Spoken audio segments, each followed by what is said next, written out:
I'm so grateful and thankful for reaching out and recognising, without being intrusive, that a family was struggling.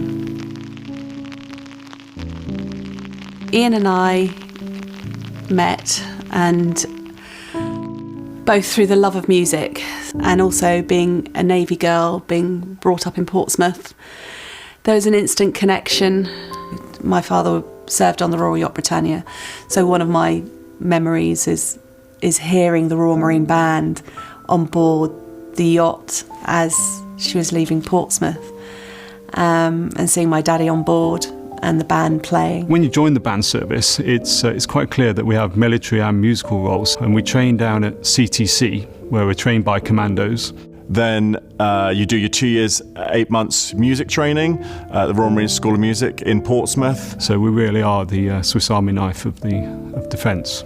Well, I first met Corporal Ferguson, or Fergie as we like to call him, when I got to Collingwood Band. I was put in charge of a jazz ensemble, which is a pretty loose term really, because Iain was really in charge. He was a consummate jazz musician. And it was obvious that he was a hugely talented musician. He had a passion for his vinyl collection. He had a vinyl set up in the sitting room with 2 sets of speakers. There was a vinyl set up in the bedroom with a set of speakers, and we would listen to anything from jazz to classical music, Tom Jones, anything with a big band in. Really quite weird to see Mum that happy with someone again after what she had been through as a mum herself, you know, raising me and my brothers by herself and then struggling with all of us, me with all my meds and all that kind of stuff. Just see her happy with that one person again, and just to see her get a little spark back.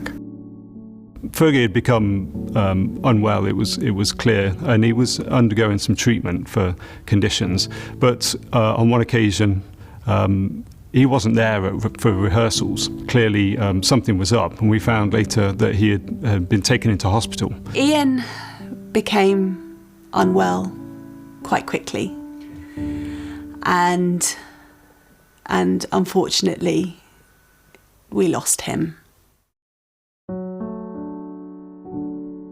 We were just struggling a little bit as a family, and just trying. It was a big shock, and I think it affected all of us in different ways. It was hard for us as a family, but then also hard to see your own mum go through that, one of those things where she is so in love with someone and it just gets taken away like nothing. The Royal Marines and the Royal Marine Charity just came in with these big open arms. I was invited to the Mountbatten Music Festival, and we went to the reception where I met John. John said, look, we'd really like to try and help you. The charity have a fund, a respite care fund, and he said, I'd love you to have this. And it just meant that I was able to take the boys away. It just gave us that chance to, me and my brothers, just to huddle in as a family. You actually forget how important it is, and respite's the right word. We all just needed that little bit of respite from the crazy world we were in for a while.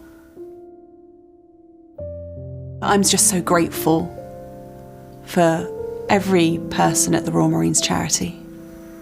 How appreciative I am, and we are all as a family, for the support that we all got in such a dark place in our lives, and they just wanted to help us and make us happy again. You know that the team are there genuinely to help you. They just notice everyone, they just will take time. If I want to talk, they'd be there.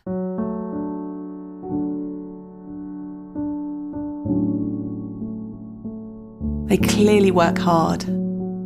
They're really special people. And they reached out at a time in our lives where we thought everything was falling apart. They're very special people.